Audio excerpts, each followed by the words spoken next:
Welcome to the England Rugby Pod.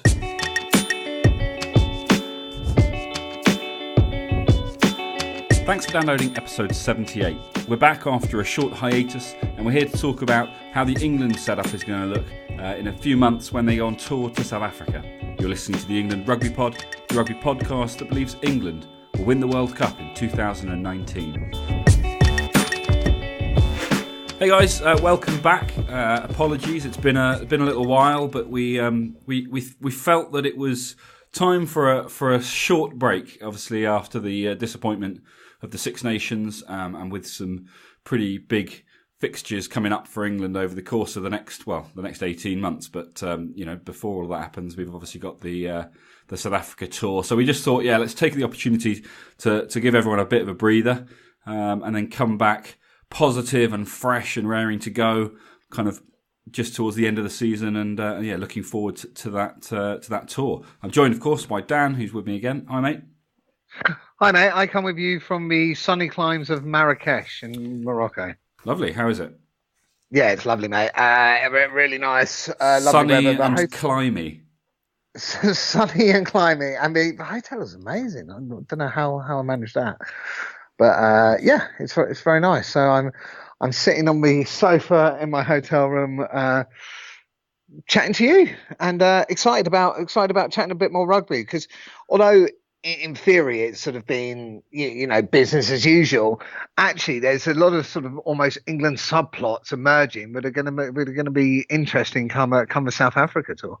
Well, absolutely. I mean, one of the big things is still, I don't know which way he's going to go. Like, how's he going to play this? Obviously, we know South Africa are going to be presenting a much stronger side after the kind of the change. I think they've changed all the rules, haven't they? They can now select. They can select anyone and everyone. Yeah, so they're going to be they're going to be putting together the strongest side we've seen from them for a long time. You would think. So it's going to be where we have previously written it off as a bit of a joke tour. That was obviously before the Six Nations. It's going to be a much bigger test, and I think whilst the victories themselves are not essential to Eddie Jones's plan and to England's plan for the World Cup, I think it would be a mistake to treat it as just another testing ground so close to the World Cup. But equally, there's the question of resting players and getting the balance right, and what areas do we potentially still need to identify options. It's going to be interesting to see which way he goes with it. I know we've got our opinions and we'll talk about those. Yeah, it is going to be interesting. I'm still firmly of the mindset you need to rest. You need to rest some guys. Some guys absolutely need some rest. As much as anything, it's going to be completely full on, pretty much from the start of next Premiership season until the World Cup. For those guys involved, it's going to be pretty much full on, non-stop. So I think some of these guys genuinely need a rest. Who that entails, I still don't know. Do you say all the Lions get rested? Do you say some of them? Do you say the Test match Lions? Do you say Lions who are Saracens Exeter get rested? Because obviously those guys are playing more rugby. I think there's got to be a balance between what England need, because there is no point in going to South Africa and playing a second or even third strength side and just getting dicked 3-0 or 2-0 or however many Test matches there are. I don't think England and the England setup gains anything from that. Yeah, I agree. So my only thing for South Africa, this is my only my key objective for South Africa, only take players who have a realistic chance of potentially being involved in the World Cup. I see no value in taking a player who's actually got no chance whatsoever of being involved. It's not a test for just to bring in young guys that we've never heard of that might be stars of the future. I agree with that, but I guess equally, if you kind of take that, if you take that opinion and then you also say we're going to leave all the Lions behind, England have something like 13 Lions. I don't think there's enough guys to do that. Do you know what? I think there might be. We don't necessarily have to go through it all in thing, but the other day, out of boredom as much as anything, I went through thinking, if all the Lions were rested, who goes in their place? And the people going in their place are genuine World Cup contenders. Yeah. Don't forget the Lions haven't necessarily shone this year. True. Well, and also actually something that I wanted to talk about in today's episode anyway. And it's probably as good a place to bring it in. You know, there are three guys who, for me, are key England players who I also think, because of injuries and therefore time off, you know, should be going on the tour. They're also guys that I think are, you know, certainly in two cases, almost guaranteed, unless anything horrible happens, to start for England during the World Cup, and that's Billy Vunipola, Ben Youngs, and Manu Tuilagi, none of whom were Lions. Admittedly, both in the case of Youngs and Vunipola, it was because injuries, and obviously Ben had to pull out. For personal reasons. But that's three guys who are either just back or about to come back from fairly long-term injuries, who, under different circumstances, you'd probably be resting as Lions, but were unable to be part of that tour. So I guess there's three guys right there that you would take, assuming they. So I'd caveat with saying Youngs and Vunipola, assuming it's right, because for Ben Youngs, look, he's got his priorities, and absolutely rightly so. So assuming it's right from his personal perspective, to go on the tour, hopefully he will go on the tour. Billy as well, I completely agree. Now, Manu, this is where it gets a bit tricky, because I hope they take him anyway, but Leicester at the moment are not guaranteed a playoff spot. So when's Manu due back? I think it's the end of the month, isn't it? 27th of April, I think they're predicting at the moment. So he may only have one game between now and South Africa. Is reputation enough for him to book a place on that tour? Yes. Because of the nature of that tour. I think if it's World Cup, if you're taking your World Cup team away at that point, you maybe have a rethink. You know, if it's the Six Nations, you maybe think, do you know what? You know, like he did say, actually, because Manu wasn't injured, before the start of the Six Nations. It was, you need to get more match fitness.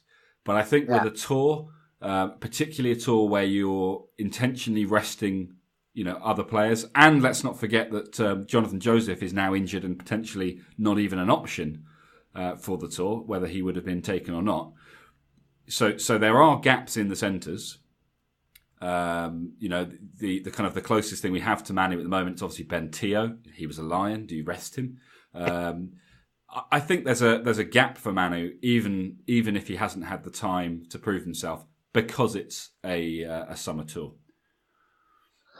So no, I agree with you, and for me personally, his reputation's enough as well, because he is a bit of an animal, that Manu. And we know that Eddie Jones feels the same way. He's already talked about the fact that Manu Tuilagi is the kind of guy that can tear New Zealand defence apart, which isn't something you hear very often.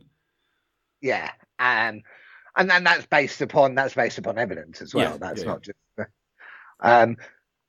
He is. I guess.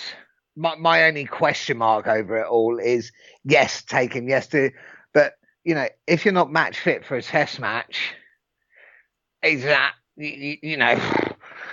that can hinder the England performance. But even if that's an option, I'd still definitely have him on that tour, just to get back in England set up, to get training with them again from that side of from that point. I think in this professional era, the match fitness issue is not a kind of a physical fitness problem, because of the way that they kind of recover from injury. I think physically he's going to be 100%. Whether or not he's, the match fitness is going to be more about performance, as you say, and I think that's a risk worth taking for a tour where the results don't matter as much. I'm saying that tentatively, but do you know what I mean? I obviously, I think there was a time where lack of match fitness perhaps left players at higher risk of getting injuries. I don't think that's the case these days. Recovery is so intense.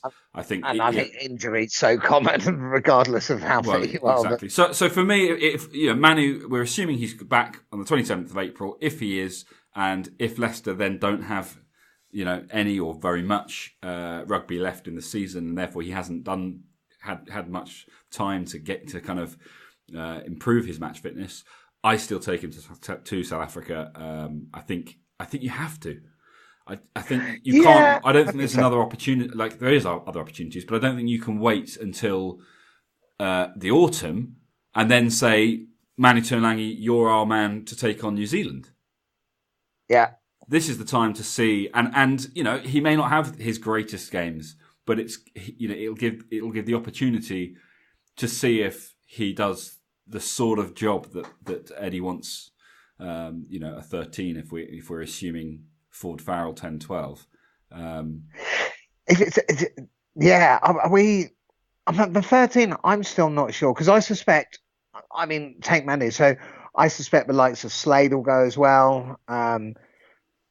Sort of looking at that 13 spot, so it'll be interesting to see where Eddie's head's at with the whole 13. I think it sticks to the Ford Farrell 10-12 combination. I am starting to get a little bit concerned about that, though. Ford hasn't had the best season ever. His defence is still, in my mind, I'm Ford. Well, is it international level? Is it World Cup winning capable? That's how I want every question to be asked about England rugby right now. Is this the way this person's playing? Are they capable of being part of a team that's going to win a World Cup? Are they strong enough in this area to be part of a team to win a World Cup? And if the answer is no, well, yeah, that answers. I think we need to go elsewhere. I don't think it's just about are they a reasonable international player? Can they play at international level? I think it's can they be the best in the world and can they win a World Cup? I think the thing with George Ford is he has to go on tour because this is almost like a last chance for him to kind of prove to Eddie Jones that he is the man for the job, if in fact he is. I know that. Well, I don't know that, but we both feel that Owen Farrell is one of the guys that should be rested, and I think that's fine because there are people like Owen Farrell that can sit in at 12 as a second playmaker, and effectively, George Ford can play that same game. But I do feel like this is the test where if at the end of this tour he's still not quite looking like he might be the guy to do, as you say, be the guy that can help win us a World Cup, then that's the time to say, okay, we've got to make some changes. And the obvious one is Owen Farrell moves to 10 and it opens up opportunities in the middle, particularly if you've got someone like a Manu playing well. And you've still got a JJ, and obviously there are others too. And you've got Ben Teo, although I'm not sure I'd see. It's scary for the opposition, but I'm not sure I'd see Manu and Teo in the centres together. But it's not the most sort of innovative and creative of centre partnerships. Ford, quality player, and he offers so much. He just needs to man the fuck up. Yeah. I mean, we've said it before. The thing with George Ford is... That's my expert opinion. If England have... incredibly quick front foot ball, there's probably no one else you'd want at 10. Yeah.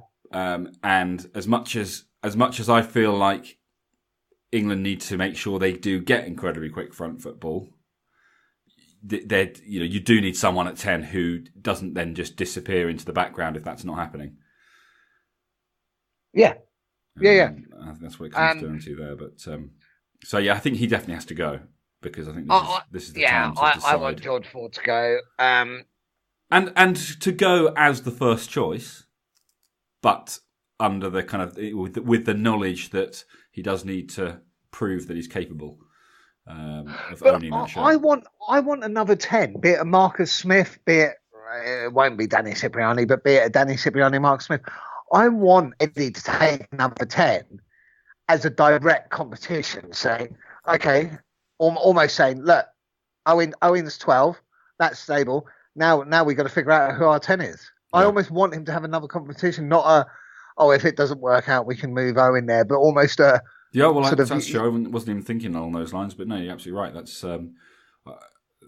I wouldn't be surprised to see that. I guess the problem is that the other 10 is going to end up being someone that's not necessarily an out-and-out 10. I'm not sure whether Marcus Smith... whether Eddie Jones would see him as ready to take on the 10 shirt for England for a World Cup, but you never know. Mate, we've said before, there's pretty much 15 internationals between now and then. He's ready and good enough to play top level Premiership rugby.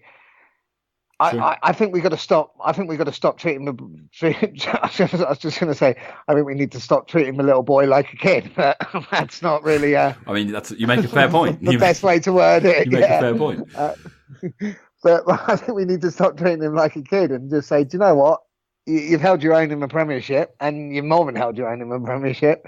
Yeah, Let's see what you got. Eddie Jones Let's see what you got, little boy. Eddie Jones clearly doesn't regard him too lowly. He's involved him in the England setup for some time now, and Eddie Jones is the kind of guy that has probably had a plan for the last 2 years, and maybe that plan is about to kind of reveal itself, and someone like Marcus Smith is on the cards. It'll be interesting to see whether or not he does take him and how he gets on. If that is the case. The other question I've got for you is, assuming that Owen Farrell doesn't go, and on the basis that Eddie Jones has said that he's already got 2 playmakers in the middle in Ford and Farrell, therefore he wants a more traditional fullback. Do you consider Alex Goode at fullback being the best fullback in the Premiership at the moment and for some time? See, I do, but I know Eddie won't, because Eddie thinks that that's one too many playmakers if you've got Ford, Farrell and Goode.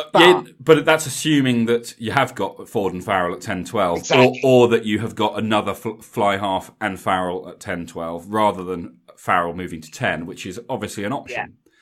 And like a TO at 12, maybe, yeah. And if that's an option that you take, then you need to have options elsewhere. Do you know what I mean? So what better opportunity to try them out than when you don't have your traditional 10-12? We're thinking exactly the same line. And so my answer to you is yes, I'd like to see that. Do I think it will happen? No, I don't. Right, well, you heard I don't think Eddie's bought into the Goode at fullback as that playmaker, but you're absolutely right, because if for argument's sake Ford isn't the answer at 10 and Farrell is, and then you've got a Tio or a Manu at 12, there is room for another playmaker, and Goode is just awesome. The guy is just an absolutely brilliant player. And it answers questions at the back. We talked about Watson at the back, but maybe that's not the answer. Maybe Anthony Watson is better off on the wing. I don't know. I mean, it creates a whole load of new problems if that happens, because you've got Watson, May, and Daly, all seemingly unmovable from the back three in some format or another. And Noel, of course. So Noel is playing like an absolute beast at the moment. He's absolutely bossing it for Exeter. So yeah. But here's my sort of slight gripe at the moment. I think one of my issues, I think, is that players seem to be pigeonholed too much. Sort of saying, he's a creative player, he's a crash ball merchant. Sort of saying, I don't think we give them enough credit. Or when I say we, I don't think sometimes, and this is just my personal opinion, the England's coaching staff give players enough credit to say, yeah, Alex Goode is a creative guy. But do you know what? He can be a really solid fullback as well. Yeah. He is a solid fullback. I agree with you. I don't really understand the theory that we've already got enough playmakers. I don't understand the harm of having. I mean, if your fullback was a really aggressive runner, very, very different to a playmaker, then you might want him for those kind of qualities. But to say, no, I just want a sort of a pretty standard fullback because I don't want another play. It doesn't really make any sense to me. Why not? Why not have? Can you 7 imagine New Zealand playmakers? saying that? Why not have 7 playmakers? All the talk about how props need to be able to, need to have hands like backs. Well, if you've got 7 playmakers at the back, do you not then just have 7 amazing, brilliant rugby minds working together? Mate, I'm with you. I'm with you, brother. So I mean, there's probably little point in making too many more kind of presumptions about it's taking a real beating today. I know. There's probably no point in making too many presumptions about what's going to happen because we're going to find out soon enough. I know we did actually say we were going to put together our selection, and we will do that. Maybe try and do that for next week. Can we wait till we know who's in the playoffs? Yeah, we can do. Because at the moment, Saracens extra guaranteed a playoff spot, extra guaranteed a home place. But the other two places are up for grabs. At the moment, I believe it's Wasps, Newcastle, but in theory, it could still be, there's still a chance for Leicester. I think Gloucester might be in with a shout. Sale might be a little bit out of it, but there's still, plenty of chances. And I do think that'll make a difference. Yeah. Well, let's do that then. Let's wait until we know what the playoffs are going to look like, and then we'll put together our prediction for what we think the tour will look like, and see how it compares to when the official tour squad is announced. Yeah, we'll definitely do it before it's announced, because the other teams, like from that perspective, that I'd look at and take this into account is you look at Quins and Northampton. They've been absolute dog turd. Yeah. And they've got players, and you're like, do I want some of these players? I mean, some of them, like a Danny Kerr, you're like, yeah, of course we want him involved. But there's players, perhaps periphery players, maybe not in Eddie Jones' eyes, but in our eyes, maybe Rob Shaw's one of those periphery players now. Yeah. Do I want him there? Does this, the Dylan Hartley question with regards to, how Northampton are going, Is he right? Is he in the right frame of mind? I think the Dylan Hartley question can only be answered when there's a clear alternative to him in terms of leadership. And I think the Six Nations highlighted that England still lacks leadership.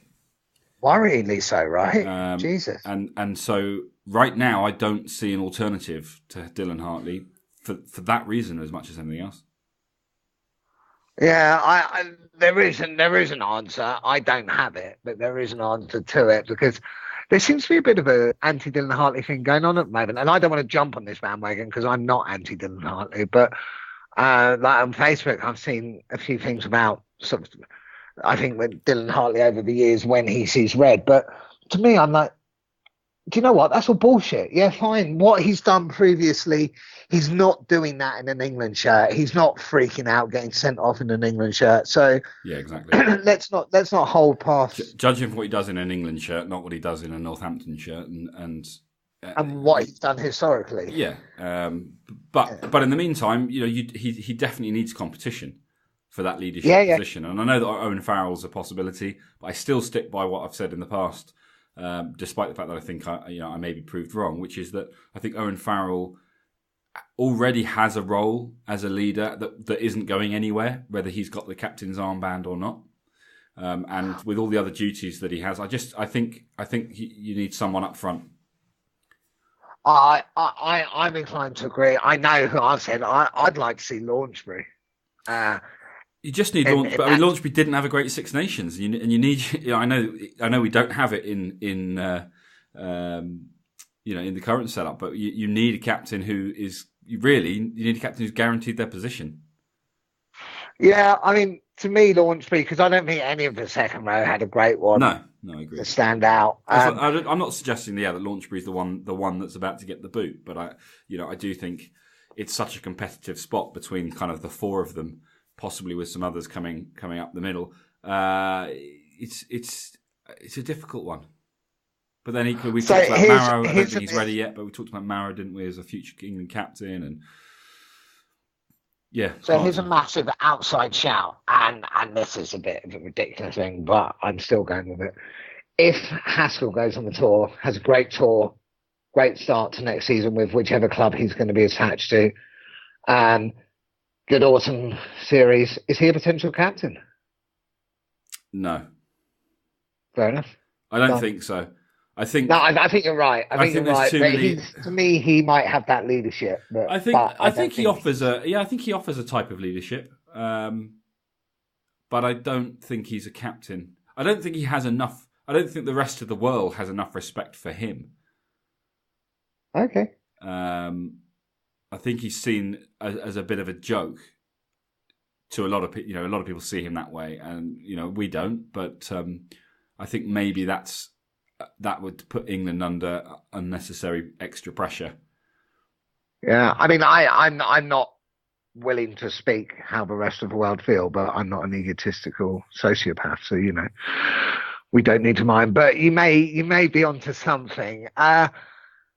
Haskell, my thing with Haskell is he's not guaranteed his spot because back row now is starting to look pretty useful. If you've got Billy back and you've got Nathan back, Sam Simmons got a hat trick at the weekend. Yeah.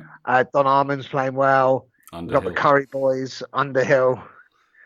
So Rob Shaw's Haskells, I think, are possibly old news. Yeah. Unfortunately. Yeah. Rob Shaw's there. But Haskell may well be part of Haskell, despite being a Lion, may well be part of the South Africa tour for the experience that he brings. I just don't know which way Eddie's looking, and given what happened in the Six Nations, I think he's possibly whatever he had in the back of his mind before, his things have changed a bit. So, it'll be interesting. We need to have a good think about this, don't we? We do, and it's something I have been thinking about. But like we say, almost because players are, like as I was saying earlier, a bit pigeonholed. It's giving too many alternatives rather than sometimes just saying who are the best players for this position, and they can do a job as required. So on that, I want to move on. Bearing in mind what happened in the Six Nations when Ben Youngs got injured. Yes. If Ben Youngs and Danny Kerr go on the South Africa tour, do you take a third scrum half, and if so, who? Yes, you do. Not Wigglesworth. Well, that look at Dan Robson. Yeah, mate, I agree. That's exactly. I would have said exactly the same thing. I'd have said yes. You need a third.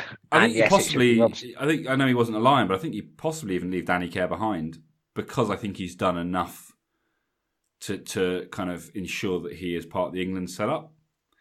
Yeah, that's maybe maybe a Youngs, Wigglesworth, and Robson. I think if Youngs hadn't got injured and it continued to be Youngs starting, Danny Kerr coming on for 20 minutes, I think you'd have taken Danny Kerr on tour and possibly had him as your starter. But given what happened in the Six Nations, and not that I'm in any way suggesting that Danny Kerr played badly and Ben Youngs would have done a better job, because I genuinely don't think it's on Danny Kerr. I don't think he was too slow or any of those. I think the ball that was provided to him, he did what he could with it. And I think Danny Kerr would have had the same problems with that, with the same team playing the same way.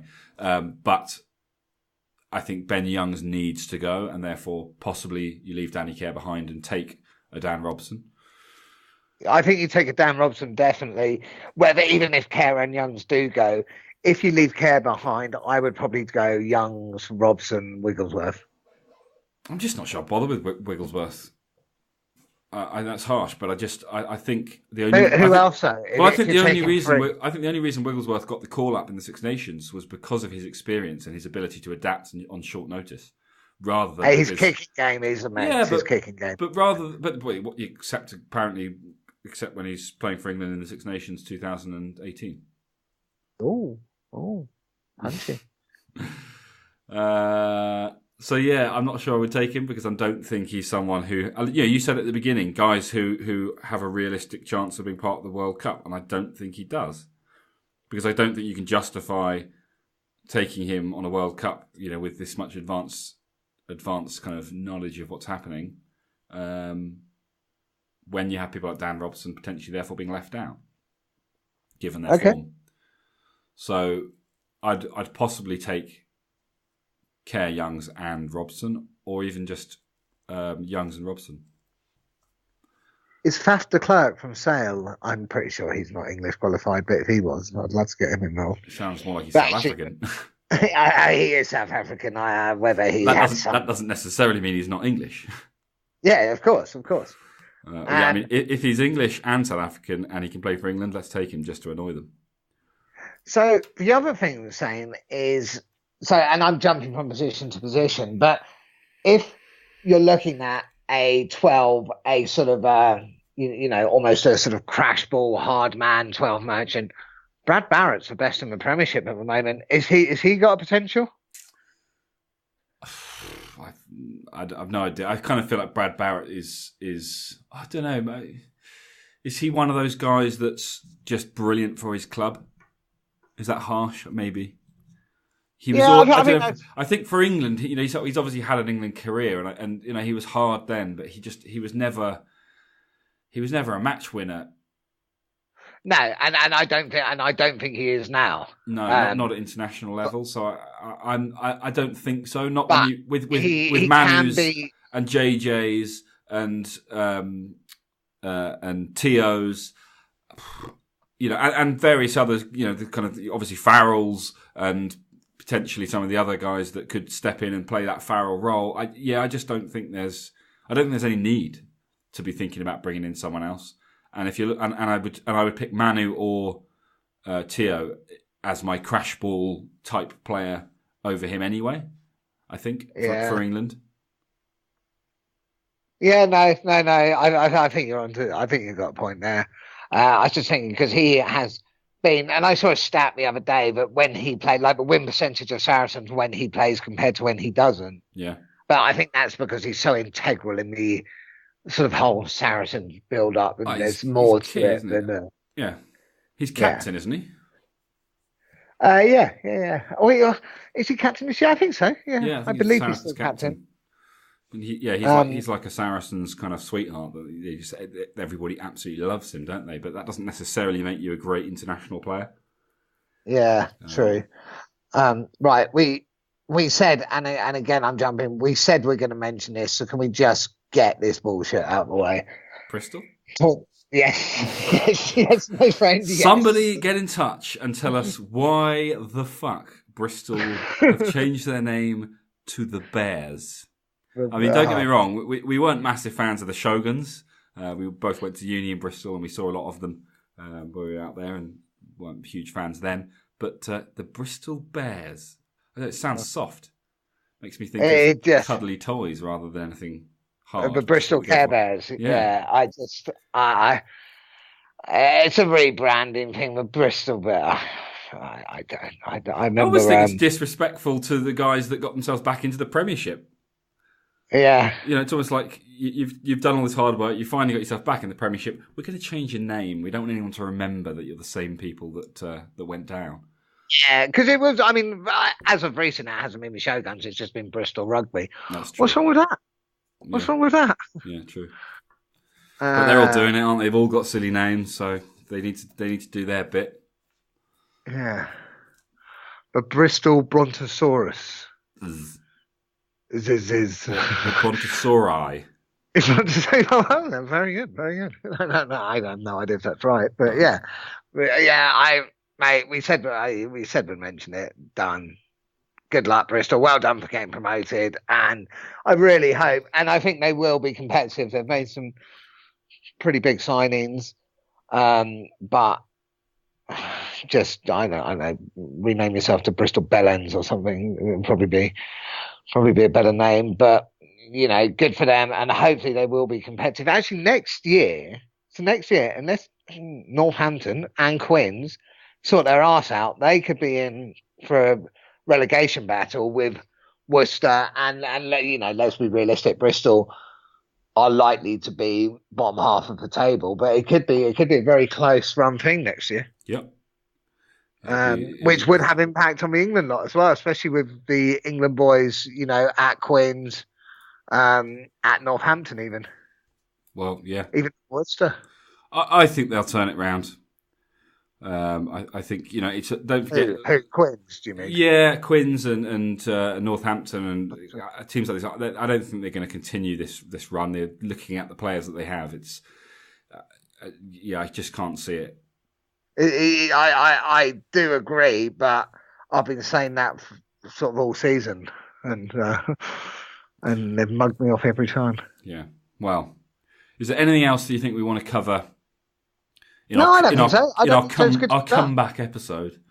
Yeah, it's nice to be back. It's nice to you're right. I think I don't think we'd have done it justice to just push on through sort of week after. But no, it's good to be back. I think we've, in very broad terms, mentioned a few things. Mentioned a bit about sort of the England lot, and as the playoffs and stuff are getting nearer and nearer, as is the South Africa tour, as is the England Barbars match, and there's some pretty exciting England rugby stuff coming up in the next few months. Yeah, so we can get back on it, and hopefully you're all still listening.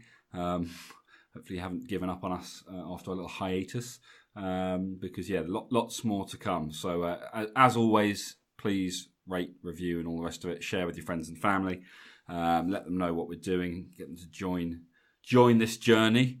And we will be back next week, next Tuesday, with another episode, and bring you all the latest news as we've read it, listened to it, watched it, and continue the discussion. Give our unique opinion on it. Exactly. As always, as well, guys, get in touch on Twitter at England Rugby Pod, same on Facebook, and we'll catch you next time. Yeah, I'm going to go find the good woman, sit by the pool, and probably ordered in a bottle of wine. Lovely. So I'm going to get back to work. So I'll catch you next week, guys. Enjoy. Cheers, guys.